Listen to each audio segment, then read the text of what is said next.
keep moving forward, make one decision after the next. And, a lot of conversion optimization is just how quickly can you make data-backed decisions. Welcome to Honest Ecommerce, where we are dedicated to cutting through the BS and finding actionable advice for online store owners. I'm your host, Chase Clymer. And I'm your host, Annette Grant. And we believe running an online business does not have to be complicated or a guessing game. If you are struggling to scaling your sales, Electric Guy is here to help. To apply to work with us, visit electricguy.io/connect to learn more. And let's get on with the show. Hey everybody, welcome back to another episode of Honest Ecommerce. My name is Chase Clymer, coming to you today from Columbus, Ohio. And on the other end of the line, we have Jon MacDonald from The Good. Jon, where are you calling from? Portland, Oregon, but by way of Columbus, actually. I grew up just outside of Columbus. Absolutely. I have not been to Portland in forever. When's the last time you came to Columbus? Wow, great question. Probably 10 years. It will not look the same at all, I guarantee it. Yeah, same with Portland, but I think they're both two rapidly growing cities that are riding that wave right now, which is great. Absolutely. So let's take it back then. I'm guessing 10 years ago. What were you doing 10 years ago before you started the agency? Well, when I graduated college, I went to work with digital marketing firms, and I graduated in 2003. So it was kind of, coming right out of the dot-com boom, if you will. And right about then was when every marketing or ad agency decided they had to get into building websites. And what they all did was it was these New York, Madison Avenue executives who knew nothing about the internet and knew everything about branding. But what they would all do is go hire some kid straight out of college with a computer science degree to run their internet team. And so that's what happened to me. I got recruited straight out of college to go run a digital marketing side of a ad agency, actually in Cleveland, and kind of got thrown into the fire. I remember being in a meeting with the CMO of Coke when I had been there like 6 months. So 6 months out of college and trying to bullshit my way out of how to build a website for Coke in a couple of days, if you will. And it was a lot of fun. But what I realized really quickly was that over the number of years from there, that development was becoming somewhat of a commodity, just pure development, right? And I had a computer science degree. I loved development, but it was becoming harder and harder to just do web development. And started my own agency. And what I decided was that we were going to do more of an optimization angle, and that wasn't really a thing at the time. Conversion rate optimization wasn't even an industry. There was no tool sets for it, really. No A/B testing. It was just something that you did, kind of made a change, let it run for a week and see what happened versus another change. And there's no way to really measure that other than some analytics. And really what came out of that was that, we put a really strict focus at The Good on conversion rate optimization as that became more of an industry. And we pivoted away from building websites to really just optimizing them, making sure that we could help remove all of those bad online experiences until only the good ones remain. And that's the name of the agency, which I loved when I read that on the site. Thank you. So that you gave me an amazing experience. So I was like, oh, that's witty. I like that. Yeah, it's definitely great to be mission backed, right? And I was in the industry of ad agencies and marketing firms for so long of just building websites that really didn't serve the consumer's needs, right? If you think about it, a consumer's only at your e-commerce website for two reasons. One is something led them to believe that your website, your product or service can help solve the pain or the need that they have to solve, right? So they need a baseball bat for their kid in Little League to this weekend, and they're doing research because they need it quickly. And so they did some research and your website came up. So they ended up there. And then the second reason they're there is to convert. They want to buy that product, assuming it can solve their pain or need as quickly and easily as possible. Now, again, we've been optimizing websites for over 10 years, and we've never found another reason that somebody is on your site. And so it really is the focus of helping the consumer understand that if they're in the right place very quickly, and then helping them accomplish those tasks as quickly as possible. That's a easy way to think about it. So let me ask you a question. So most of our listeners, they have an e-commerce store. So now you've got 10 years experience. What are some of the things that you can't believe you're still seeing wrong with these websites? What are the ones that you notice too often? Well, I think even a higher level than that is it all starts with data. And I am shocked by the number of websites that I encounter on a daily basis that are not making data-backed decisions. They're not tracking every click and movement that people are taking on their site. Now, I'm saying you should do this in an aggregate fashion, right? I'm not suggesting you go out and you create an issue with GDPR where you're tracking everybody individually. GDPR is a legal regulation in the European Union all about how you should not be tracking people individually. And generally, what I'm finding is most brands are not really looking at their analytics on a regular basis. And they're certainly not looking at where people are dropping off on the site, where they're having problems. They're not understanding what's in the analytics. Everybody has Google Analytics installed, but let's be honest, Google Analytics is really free from Google because it's meant to help you sell more ads. It's not meant to help you optimize your site in the way that it should be utilized, as far as I'm concerned. How we do that is you just go in and you set up some additional conversion tracking. You really dive beyond the initial dashboard that's there. There's a great chart in Google Analytics that will help you. It kind of looks like a octopus a little bit in the sense that you start on the left with the entry page. You can click on a line that will show you a path that individuals take through your site and where they drop off, what page they drop off. And you can highlight that entire path. It is really, really helpful to understand where people are dropping off because that's probably where they're having problems.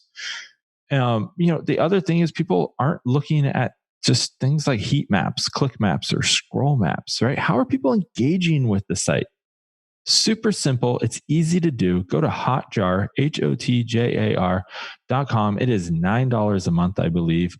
Super helpful. You get some great data on how people are engaging with your website.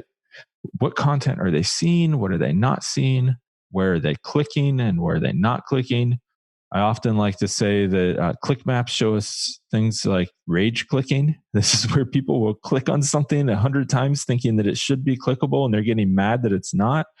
We often see this for things like social proof or logos that you might have up on your site. And they're saying, oh, I want more information about that. And they try to click on it and it doesn't take them anywhere. They get upset. So you can see these pieces of information and how people are engaging with your website very easily, very cheaply. And it blows my mind that more companies aren't looking at this on a regular basis. It's funny you talk about Hotjar. I love that one too. And I actually think there is a freemium model out there just to get your toes wet. You can see X number of recordings a month for free. So, even if you don't have the budget for $9, which I hope you do, but there's still a way to get it on there and at least start to learn about what customers are doing on your website and what you could be doing to make their journey better. Right. Just start somewhere. Absolutely. Right. That's all you got to do is just start somewhere, looking at the data and then having empathy for the consumer. And then you also mentioned Google Analytics, is built to sell more ads. That couldn't be truer.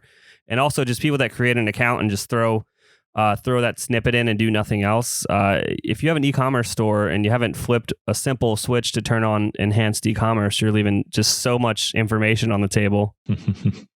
Oh, that's the first thing we check in our checklist for new clients. And I am shocked at the percentage that don't have that enabled. Yeah, it's wild. That, and then now that the Facebook pixel, I would say almost has almost the same amount, if not more data, depending on what kind of argument you're trying to have. People aren't setting it up, especially on e-com. You got to make sure that you're sending all the information back about your products to Facebook. A lot of people don't have that set up the right way either. Yeah, for sure. And, we don't do anything with driving traffic here at The Good. We only focus on once somebody is at the site, helping them to convert as quickly and easily. But where they came from is actually really important to that, right? Because they came with an intent. They came with a purpose. They saw your ad on Facebook, or they read someone else's post that was recommending you, and that led them to your site with some type of bias and intent. And if you can understand that and serve up the right content based on where they came from, you will automatically double your conversion rate. Oh, I love matched messaging. They're coming in from a partner's website. It should be your partner's face up there giving a testimonial about that product that, is going to just drive that home. They're like, well, now I believe it. Right. And there's some easy ways to do that now. There's Google has a great tool called Google Optimize. Now, a lot of people use Google Optimize for A/B testing, but you can do what they call personalizations in there. And it ties in with Google Analytics extremely well. So it knows where people came from. And you can decide to show different pieces of information in the same content block based on where people came from. And it's free to use. Google actually really wants you to use it. They encourage you to do that because that makes their search results more relevant. That is so nerdy, and I'm definitely going to play around with that. So you taught me something today. I did not know that existed. Yeah, it's a great tool, and it's getting up there to have feature parity with stuff like VWO, Visual Website Optimizer, which is a well-known conversion optimization tool for doing A/B or split testing. In fact, we've been moving most of our customers over to Google Optimize because the feature parity is there and it's free. Absolutely. Some of the other ones were definitely more priced for an enterprise organization. Yes. Yeah, definitely. But this is all part of the democratization of optimization, right? It's really becoming very inexpensive and much easier to do. You just have to put in a little bit of effort to set it up or to actually even pay attention to the data. And a lot of these tool sets, what I always recommend to our clients who are smaller, just starting out, is have the data pushed to you. Even in Google Analytics, you can set it up to email you a report as often as once a day. So you can get that into your inbox and you don't have to go get it. It just shows up. And what I recommend people do is just for, the first month is every day, just open that and look for what's different than the day before, right? You start to recognize trends, and those trends are going to really help you understand how people are engaging with your site, which is really going to help you you're going to be more inquisitive about why people are acting this way on your website. And that's going to cause you to try to view it through their lens, which is, again, going back to that point on empathy.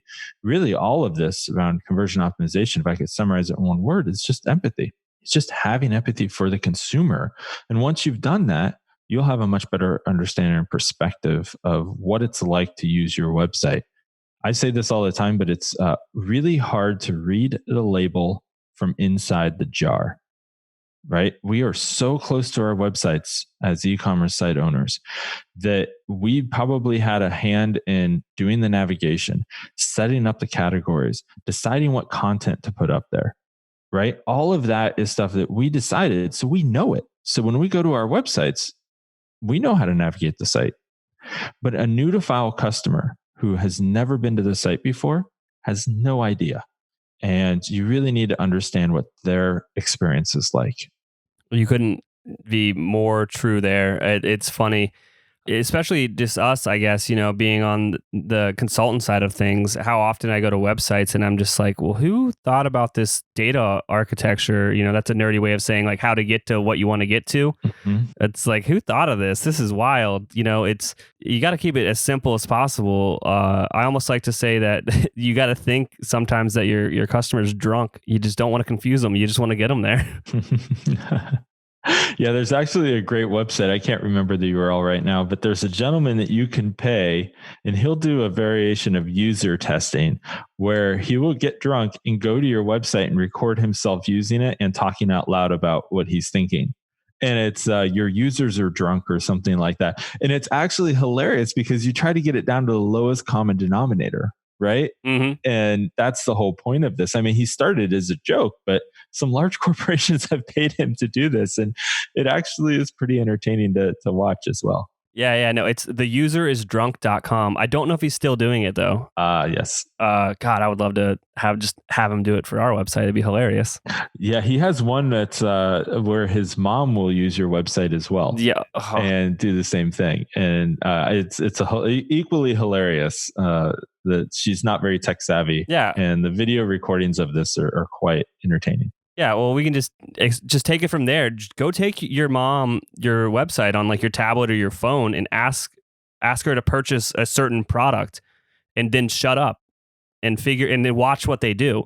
You're going to be so surprised at how difficult navigating your website is for the first time if you haven't done these tests before. That is actually great. We tell people all the time who want to do user testing, but don't have the budget to do it. What we tell them is just take your laptop, go to a local mall, and just walk around and tell people, I will give you a $10 Starbucks gift card, whatever it is, right? Just some type of incentive for 5 minutes of your time. All I want you to do is use this website while I watch you, and maybe ask you a question or two at the end. Absolutely. And it works extremely well. And we have found in user testing, and this has been backed by some of the world's largest user research companies and consultancies, you only need 5 test subjects to have relevant data. Anything over 5, you're likely going to start hearing the same stuff over and over.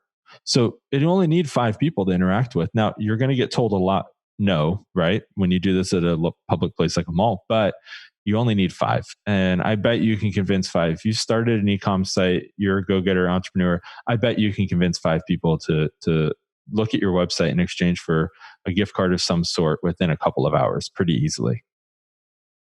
Support for our podcast comes from our friends at Simpler, a new way to staff 24/7 sales and customer service on your e-commerce store.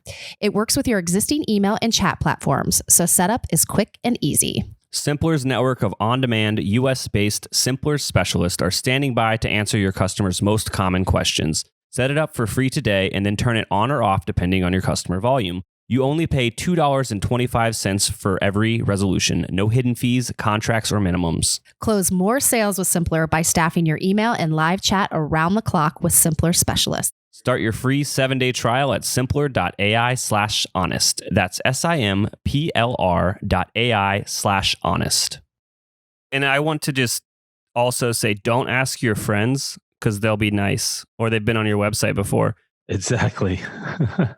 You want some honest information from some honest people. You want the truth. You don't want it sugar-coated, because if it's weird to navigate and you have your best friend saying, "Oh, everything's great," you don't want that, because that's not going to increase your conversions at the end of the day. Yeah, that's exactly why I suggest the random sampling. Now, if you are a little bit bigger, meaning, maybe you're doing $1 million a year or more, you should definitely look into doing some user testing. Now, official user testing is where you would have a company like The Good. We do this for our customers, but there's several of us out there who can help there. You send people to the site who match your ideal customer profile, and you're asking them to complete tasks on the site while you record their screen and their audio. And they're going to they should already be trained about how to speak out loud about what they're thinking as they go through the site. Now, what's awesome about this is you can collect hours upon hours of people utilizing your website, and you will start to notice trends. You will start to notice that out of the 5 people that you ran that test with, 4 got stuck in the same point, and they were sitting there for 30 seconds saying, I don't know what to do next, or I'm trying to do X and I can't figure out how to do Y. And it's really mind-opening, and it gives you so much empathy. We worked for a help optimize a site for a large printer manufacturer. And what we found was we sat down and we said, we showed them the audit that we did on their site. And we said, there's a lot of these problems. We think you need to change these couple of things on your product detail page. And the VP in the room said, this is how we've always done it. I really don't think we can change that. We're not going to do it. And I said, it's costing you about $500,000 a year because you're not changing this. And I really think you need to. And they said, no, it is what it is. Let's just leave it. And I said, okay, can we get on the calendar next week? I want to show you something. And they're like, okay, fine. Came back in a week. We had done user testing. And we had put together a highlight reel of clips of people having the exact issue that we had recommended. And what I did was we put down in the corner a little ticker that every time someone abandoned the cart and got frustrated and left, we whatever they had in their cart, we added onto the value. And so it was just a running tally of how much money people were leaving on the site, and that because they weren't converting because they were frustrated with this one point. And we played that video for the VP, and it got halfway through. And the VP said, "You need to stop. Yep, go ahead and just change it. I totally get it now." And that's all it takes, is that empathy of seeing what people are doing on the site and how they're struggling, even though you know better because you're so close to the site, makes a huge difference. I actually really, really enjoy that story, and I'm probably going to steal it and use it in other places, but I promise to say that I heard it from you. I swear I will. No worries. But no, so that's the thing, is some people are like, it's always been done this way, or that's how the site's designed.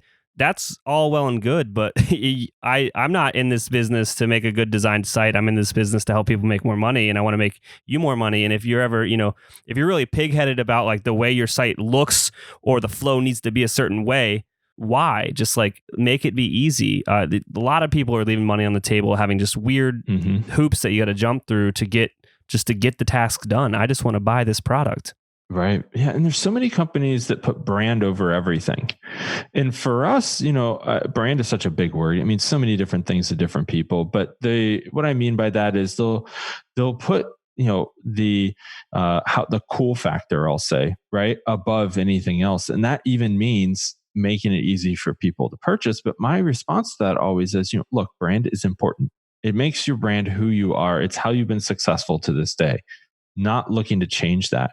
But what I am looking to do is make sure that your website leaves a positive brand experience for that person. And right now it's a negative experience because they can't even buy. Mm-hmm. And, they're running into these problems because you're doing something like putting an email pop-up in their way, right? I'm on a crusade to get rid of email pop-ups. And the reason is that, they interrupt the consumer flow. Now, think about it this way. If you wouldn't do something in your retail store, don't do it on your website. So think about it this way. I walk into a retail store, the sales associate, as soon as I walk in, I take 2 steps into the store. They jump out in front of me with a clipboard and say, "Give me your email address." And they make it really hard for me to get them out of my way. It's just like pop-ups, right? I'm going to have a negative reaction to that. How many pop-ups have you seen where you start scrolling, you just start scrolling down the homepage and immediately pops up and they hide the close button or make it really difficult to find, or they maybe they even negative shame you where they say something like, "No, I don't like discounts," or, "No, I don't want 30% off," or whatever it is.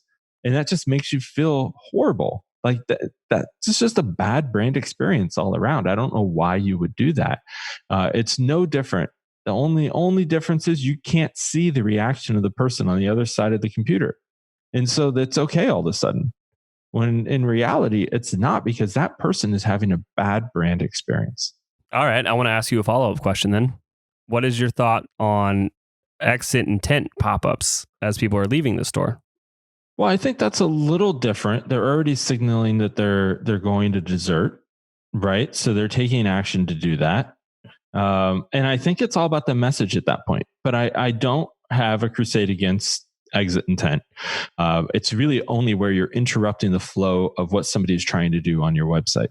Now, if you can catch their attention as they're trying to leave with that exit intent pop-up, great. I highly recommend that. Maybe you can save them and say, "Oh, I see you're leaving. Why don't you give us another chance of some sort?" Now, where I don't recommend you do is a discount. I never recommend trying to save an order by providing a heavy discount. First of all, discounting is not conversion optimization. Discounting is really just margin drain, right? Because you're just taking top level revenue off the table. But I understand sometimes you need to do it. The problem is if you trade a discount for something like an email sign up, what's going to happen is you are training a new to file customer to always be a discount customer. They're always going to expect that they can come back and get that discounted price. And they're just going to be disappointed when they go to do a second order and they're not getting that discount. So what's going to happen? Well, they're going to reload your site and they're going to put in a fake email, or they're going to use the Google hack where you put the plus sign and then Google Gmail ignores everything after the plus sign in the first part of the email. So you could do like John plus, spam at thegood.com, right? And it would still come to me. And so you're going to see customers doing that, which really only has two effects. It litters out your email list and it decreases your deliverability rate over time, because you're going to get so many bounce backs that servers like Gmail and other email providers are not going to treat your emails with the same respect that they're due. I can agree there. And it definitely is it's a case by case with some businesses on how they want to deal with the margins on their products. Yeah, I've played around with it though with some of our clients. The discount thing is like just an easier way to win an email subscriber, and it goes towards the goal of the company at that point. Mm-hmm. While it could increase or decrease depending on what you want to do with that pop up, at the end of the day, it is kind of up to the company. Like if they think their lifetime value is worth more than that margin, then okay, that works for them. Yeah. But it's individual. It depends on the business. I completely agree with that. I think, really it's something to be discussed, right? And it's all in how you offer it and the language around that and what the offer is. That's a great opportunity to offer something like free shipping, right? It doesn't have to be a huge % off discount, or it could be some type of bundle where, hey, if you complete a purchase, we'll throw in something else. And get people to try additional products, right? That they may not have tried otherwise. So now they're becoming a fan of two products potentially. And that's a great way of marketing your new products or lesser known products. So there's a lot of other things you can do there besides just a plain discount that in the end are a benefit to the consumer as well. And might be even more enticing. Absolutely. Switching gears a little bit here. By the time this episode comes out, we're going to be a few weeks out from, our favorite holiday as e-commerce consultants, Black Friday and Cyber Monday. What are some tips and tricks you have for people as they kind of lead into that season? Well, if you're a few weeks out, you're likely a little behind the ball in terms of being able to optimize for holiday, but that's okay. Here's what I would recommend. Set up all that data tracking I mentioned, right? Get that in place so that you will have the highest amount of traffic you're going to have in the year right around that time frame, right? So the holiday shopping is going to bring all this traffic just naturally to your site, which is going to give you a lot more data more quickly, in which case you'll be able to see and learn a lot very quickly. So by the time January rolls around, you'll be ready to roll with updates to your site because you'll have some great empathy for the consumer, experience of how people are using your site. You'll know what content they're engaging with, what they're not engaging with. And, depending on your traffic levels, if you have enough traffic, you could even during the middle of holiday, make a few content tweaks based on what you start seeing that first week. And, have a improved experience.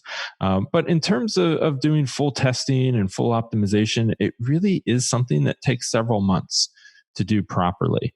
And I like to tell people that come here to work at the Good, work with the Good is, really, you should be thinking about this as a 6-month process, because conversion optimization is really it's like a retirement account, a 401k. You're looking to put a little bit in each month that's going to grow and compound over time. Right? So by the time you get to that 6-month mark, you've seen your conversion rate grow and compound month over month, a handful of months in a row, and where now you've got enough learned and enough optimizations made that you're going to really start seeing the payoff of that. Most people are looking online at these, top 10 conversion optimization things you need to do to your site articles, and they really just don't see the results from those, and they get burned out by it. And the reality is that I personally just feel like those articles give CRO a bad name because they're set up unrealistic things. We just had an article passed around our Slack here at the office that was said, that somebody changed one button color and it resulted in 500,000 additional revenue year over year. And I was like, show me the data on that. That's just dangerous to tell people to change a button color and you get that much more revenue. That's really really kind of crazy without any data backing it up. Yeah, I've seen the exact article you're talking about, and I was actually going to bring it up. It's so funny that you had just mentioned it. So my question about that article was, or maybe it's a statement, I guess, is those articles are going out and people are making those changes to their website, and it's not even a split test at that point. They're just making the change, which is terrible. You know what I mean? To put one word behind it. Yeah, it's dangerous. Yeah, you don't know how your audience is going to react, because that data was one test out of probably 20 tests, and that was the winner for them. And their audience is 100% different than your audience. Yep, I couldn't agree more. You really need to optimize for your specific site's visitors. And too many people look at best practices and try to deploy those without really understanding where that started, what the benefit is. And the second thing I see around that is so many brands who come to us and say, hey, our competitor is doing X, Y, and Z. We really need to do that too. And I look at them and I say, well, okay, maybe. Well, let's dive in a little bit. A, we can test it, right? I mean, let's run a split test on that. B, how do you know that you weren't opted into a split test at that brand? So they don't even know if it's working for them. They're just testing it out. And C, how do you know that it's actually working for that brand? And usually the response to that is, well, they're twice our size or they've grown really quickly, but you don't know if it's that one thing that made that difference for them. And so I often tell people, quit chasing your tail, stop looking at competitors. Just take it off the table. I don't recommend doing competitive research. I never have. You should really focus on your specific site's visitors. That's the gold mine right there. That's where you're going to, if you just focus on your own website and making it the best site you can be, and take the energy that you would have spent by looking at all of your competitors and instead, optimize just on your site, you will see much better results. And I'm not saying don't be aware of what your competitors are doing out there. But I am saying you shouldn't just look at a competitor's site and say, oh, they're doing these 3 or 4 things. We need to do those as well. I kind of agree sometimes now, but I guess we're on different sides of it, right? I'm not fighting you on this by any means, but from a CRO perspective, the things you want to do are, definitely data driven or stuff, Mm-hmm. But on my side, as kind of like on the growth side, maybe is where we fall these days. Oftentimes I have clients ask, they're like, hey, we've tried everything that you've recommended so far. We're super happy about the results. Like, what else could we try? Mm-hmm. You know what I mean? But then it does come down to, it's more of a test at that point. We're not really just throwing things at the wall and seeing what sticks. It's like, all right, well, we noticed some of your competitors have this feature or are trying this particular avenue. Let's give that a try too. But it's still data driven at the end of the day, I guess. It's, you were at X when we started, you're at Y now because of this new thing we're testing. So I guess I agree. Mm-hmm. Yeah. Look, I agree with where you're coming from on that as well.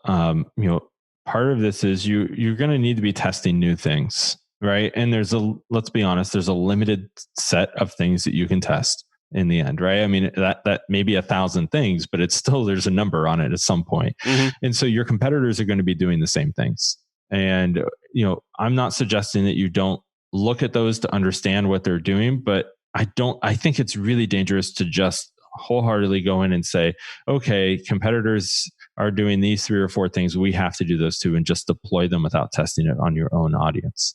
Oh yeah. Yeah. That's nowhere near what I want to do. And it also goes back to just, there's no right way to do this. You know what I mean? There's no golden rule book to follow when it comes to an e-commerce store that's going to take you from 0 to hero. It's all about just testing stuff and keep moving forward. For sure. Couldn't agree with that more. It's just keep moving forward, make one decision after the next. And, a lot of conversion optimization is just how quickly can you make data back decisions? Absolutely. Is there anything that we didn't cover today that you want to share with the audience? Wow, we covered a lot pretty quickly here, didn't we? It was we were jumping all around. Pretty impressed with that. Yeah, I think all in all, it's just, if I could leave everybody with one tip, it's just make sure you're starting to collect that data now, especially for holiday, and then make sure that you're paying attention to that data on a regular basis, ideally every day. If you can't do every day, once a week at the very minimum. And, making sure that you're understanding how people are engaging with your website and where they're having problems. And, that's going to go a long way to removing all of those bad online experiences. Awesome. Thank you so much for coming on the show today. Hey, thanks so much for having me. I really appreciate it. We can't thank our guests enough for coming on the show and sharing the truth. Links and more will be available in the show notes. If you found any actionable advice in this podcast that you'd like to apply to your business, please reach out at electriceye.io/connect. Please make sure to subscribe on Apple Podcasts, Spotify, or your podcast app of choice.